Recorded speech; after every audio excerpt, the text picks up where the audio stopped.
What's up, everybody? Welcome back. Today I want to spend a few minutes talking to you about the Microtech Ultratech. I get asked a lot by a lot of people whether or not this knife is still worth buying in 2024 with the variety of options that are out there for out-the-front knives. The Ultratech has been long seen as the standard for automatic knives and especially out-the-front knives. And it has really held the top spot in the community for a very long time, at least for production knives again. And you've always been able to get custom knives, but those are well into the multiple hundreds and thousands of dollars. So just for the average or even likely above average consumer or knife collector, enthusiast, user, knife guy, they are still pretty expensive, but affordable for those people. Really anybody can get them. They're accessible is what I'm implying by that. But a lot of people also criticize the Ultratech, and rightfully so. It's not without criticism. There are really no knives without criticism except the Microtech Amphibian. That's my favorite knife. But no, seriously, there are obviously reasons to criticize the Ultratech as well. But it is a great knife. It's one of my top knives. I think it's a very well-made knife, but I'll try to do some of the reasons that people criticize it and then provide some of the common rebuttals for those. Similar to the way that I did with the Benchmade company as a whole, we'll try to start doing this with some popular and hyped up knives and just try to discuss some of those reasons. So a lot of people will say the Ultratech is a very expensive knife, and that is absolutely true.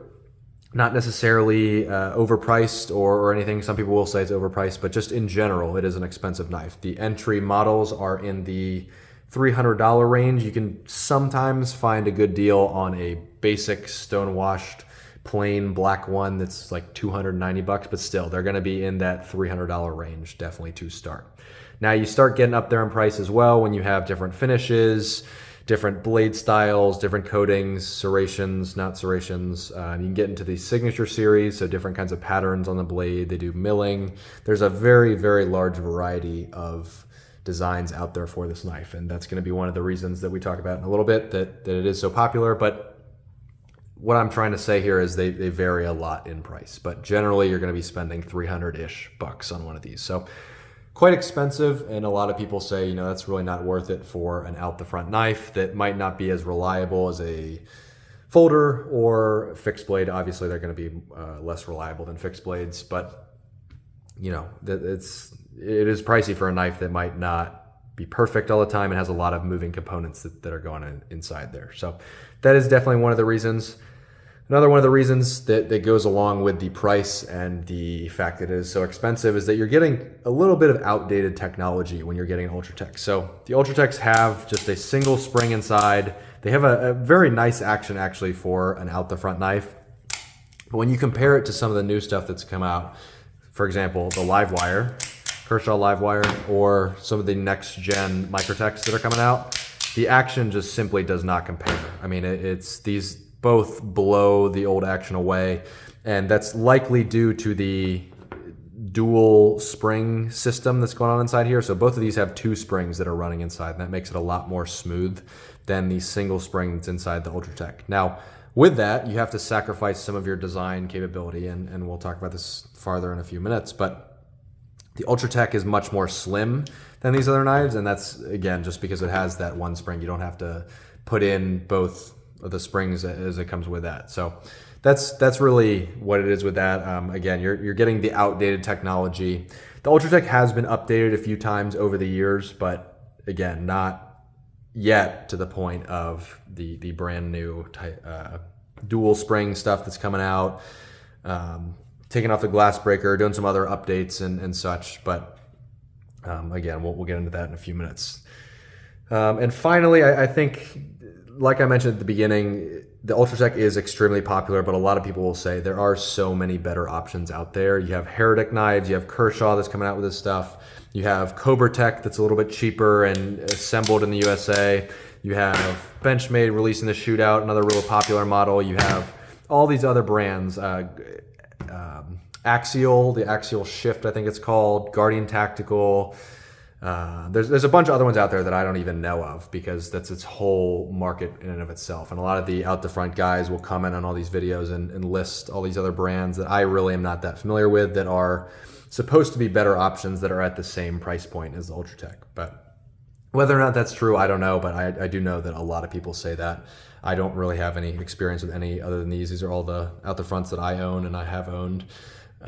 But I'm sure there are better ones out there for the price. And Microtech is a great company, but I'm sure there are companies that make a better product. And you know, unless you could always upgrade and improve until you're getting into the custom range. But again, you're talking thousands of dollars for a hawk knife or something like that. But even still at the $300 price point, I'm sure there are companies that do a nice job with stuff. So, but now we'll kind of talk about the reasons that the Ultratech is extremely popular and why I like it, why a lot of people like it, and again, just why it's so popular. So I was first introduced to the Ultratech by watching a video on, I don't know if it's Microtech's official channel or there's a guy named X-Ring who does, he used to do knife videos. I don't think he's very active on YouTube anymore, but he did a great video where he took an Ultratech and did all kinds of stuff with it. He stabbed it through a tire, cut an entire tire, a ring around it.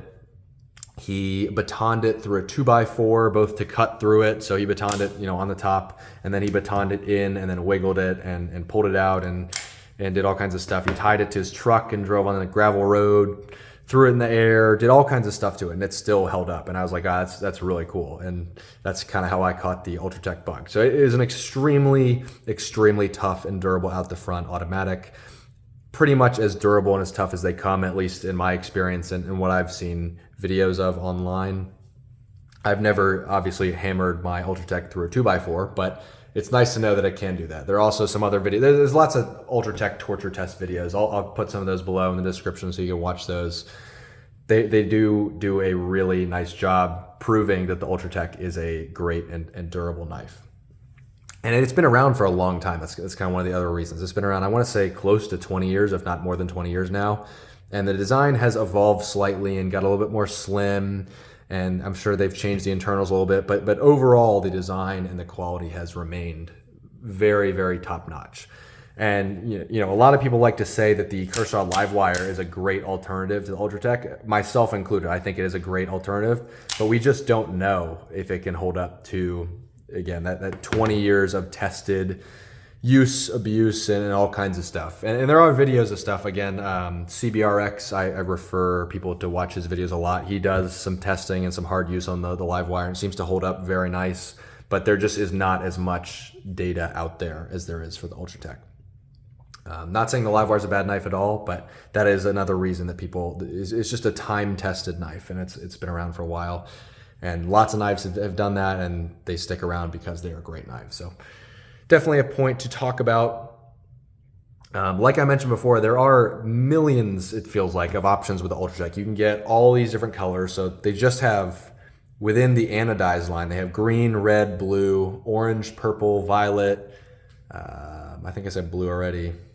Tan, pink, and probably, I'm sure there's a handful of other ones, and that's just within the anodized line. In the Cerakote line, I think they tend to stick to more of the earthy colors. So you have this green, you can get the FDE, tan, other stuff. You can get camo, you can get, I don't really know what else. I really have been recently introduced into the Cerakote line of stuff. So I'm sure they do all kinds of other stuff with that as well, but there are a million designs. There's the Bounty Hunter designs, there's the Star Wars stuff, there's the G10 lays on top, there's the Ultim, I could go on and on, I'm sure.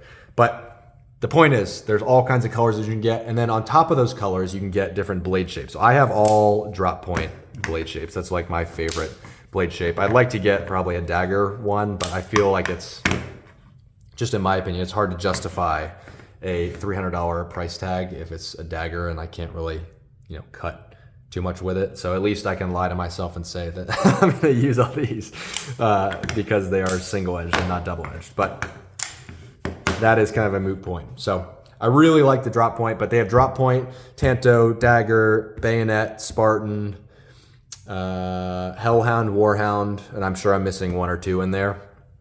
But those are the most common blade shapes for the Ultratech. You can get them serrated, you can get them DLC coated, you can get them in blue, red, tan, black, stonewash, apocalyptic finish, satin finish. So I hope you understand the point. There are a million different Ultratechs out there, And that's why people like them compared to the Livewire, compared to Benchmade out the fronts, compared to some of the Heretics. There's just simply is not as much variation, and that is because they have not been around as long. The Livewire is doing a really nice job. There's all kinds of color waves coming out of it. They're trying to implement some new blade shapes, but it's just hard to keep up with the Ultratech because it's been around and been in production for so long that they can just do so many different things with it. So that's really cool. It also is really available. Compared to some of these other ones, you only will be able to order them online or check them out online. The Ultratech, pretty much any knife gun store that sells high-end knives will likely have, if they have Microtech, they'll have an Ultratech, but they will likely have Microtech because it's one of the bigger brands. So it's easy to get in a store, feel it out, see it, and hold it and play with it. So that's not always possible with Livewire, with some of the upgraded, nicer Microtech models, Cobratech. I know Heretic is slowly becoming more present in brick and mortar stores, but it's a little bit difficult to find Heretic knives to feel and use and talk to somebody about. And another thing I mentioned early on, the slimness of the design, in my opinion, is just unmatched. I mean, it is so slim, and the blade, if we look at how the blade fits and measures in, when we compare it to something like a shootout, which is, I mean, it's not like the shootout is big or fat or anything at all, but the Ultratech is just so slim when compared to other knives, and the blade fitting in to the chassis is just it's so tight and so well done that I think it's a really awesome design. And just that, again, you're really maximizing the space inside this small chassis and slim chassis that really is again, more narrow than pretty much anything that I've experienced on the market. We have the Livewire, the Cypher, which is pretty obviously a little bit bigger, and then the Cobratech. I'm just gonna flip this over so we can see. But it is almost unmatched at that point, where it's just so slim that it is hard to beat. And that is another reason. I think it's a really well-designed knife, really high quality. And the final point that I'll make is it's a Microtech. And in my experience with Microtech, you will get a razor sharp edge every single time. They will be mostly flawless out of the box. I had an issue with this one just because it needed some oil, but that's because it had been sitting on the shelf for about a year and a half. The other ones, I got this one brand new from Smoky Mountain Knife Works, just flawless out of the box. My two Microtech folders, flawless. The Cypher, flawless, and again, all just razor sharp with a really fine and nice edge on them. And that's what you should be getting every time you spend a couple $100s on a knife. Anytime you spend over $100 on a knife, if it doesn't come sharp, that's unacceptable. And I've had a lot of people agree with me. I didn't know if a lot of people would agree with me on that comment, but I think that's unacceptable. And again, if you're paying that kind of money for a knife, it should come able to do the single thing that a knife is designed to do, and that is to cut. So is that justifiable to have the Ultratech as a really popular out the front knife? I don't know. I'm trying to just lay out the facts here, let you decide. I think it is. I know I talked a lot for why it is. I gave the few criticisms that I do have of the Ultratech. I think there probably will be some other people that are saying some other stuff, but those are really the main things that I've noticed. Microtech makes all their knives 100% in the USA, and that is a big selling point for me. If you're familiar with the channel at all, you know that I pretty much mostly talk about American-made knives. I'd say probably over 75%, if not more, of my videos are just dedicated to American-made knives. That is the single most important thing to me when I'm looking into buying something, especially a knife. I think it's great to support American companies, American workers, and the American economy, if at all possible, and especially, again, if it's 100% made in the USA. Not a lot of companies can say that. So that is what I'll leave you with. Let me know whether or not you think the Ultratech deserves to be the most popular or one of the most popular out the front automatics. Let me know your criticisms of it. Let me know what you like about it. I'm always curious to see what everybody has to say. I really appreciate you all subscribing. If you wouldn't mind, take a minute, go check out the links to donate to Hurricane Helene relief funds in North Carolina, Tennessee, Georgia, and Florida. I think it's a great cause. A lot of people, especially in the knife community, if that's what you care about, are affected, but just a lot of people in general were affected. So go check that out. Again, thanks for watching. I really appreciate it. Let me know what else you'd like to see, and enjoy the rest of your day.